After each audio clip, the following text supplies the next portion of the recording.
Hey guys, what's up and welcome back. So today's video is going to be an after work, super quick, like speed clean. I just needed to get some things done when I got home from work in my bedroom and also the kitchen. So I decided why not film it. So in my bedroom, I'm just going to do like a quick tidy up, fold some laundry, and then I'm going to move into the kitchen. I do a wardrobe change in this video, just so you know. But yeah, that's what today's video is. Like I said, super quick, nothing big, just needed to get some stuff done after work, so I decided to film it. So I hope you enjoy the video. I hope it gives you the motivation and inspiration that you need to get your own chores done. One last thing before I go, unfortunately I will not have a video for you tomorrow. Usually I upload on Fridays, but this week I just couldn't make that happen. My sweet little adorable 4-year-old who you see in the background of this video woke up this morning with a really terrible head cold, and I'm just not going to have the time to get a video up tomorrow. So I apologize for that. I'll try to upload an extra video maybe next week, or I can't guarantee anything, but just know that I'm trying and that I love you guys. So I'm going to let some music play. I hope you enjoyed this video. Please consider subscribing if you're new. I'd love to have you part of my little YouTube family. I love you guys forever. Hello to all my new subscribers. I hope you're enjoying your stay on this channel. Hello to my old subscribers. I love you guys as well. So let's let some music play, and I will see you in my next video. Girlfriend, you gotta get it right. Girlfriend, you gotta learn to fight. Girlfriend, you gotta get it right. Keep your eyes on the prize. Girlfriend, you gotta get it right. You gotta want it with all your might. Girlfriend, you gotta learn to fight. I know you're gonna be alright. You wanna make your way in this crazy world. Step up, girl, you got what it takes. They always say don't make waves. Don't you listen? No. You gotta speak up, speak up. You gotta dare and speak your mind. You gotta get loud, or you'll always be behind. 'Cause girl, you gotta let them know that you mean it, you mean it. 'Cause girl, you gotta let them know to keep those hands away from you. So, girlfriend, you gotta get it right.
It's been a while, haven't felt this way in a long time.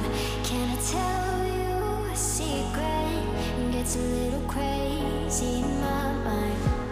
Crazy, crazy. It gets a little crazy in my mind. Crazy, crazy.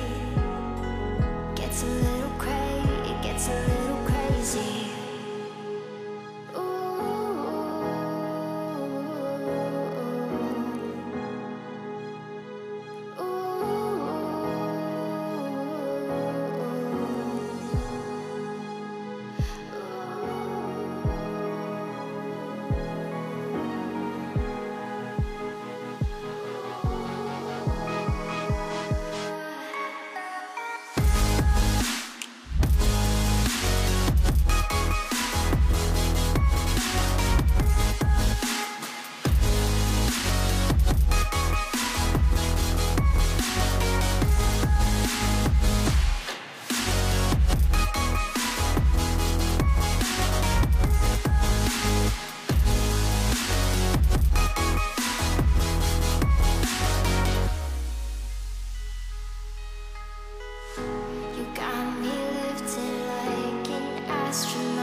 Crazy, crazy, it gets a little crazy.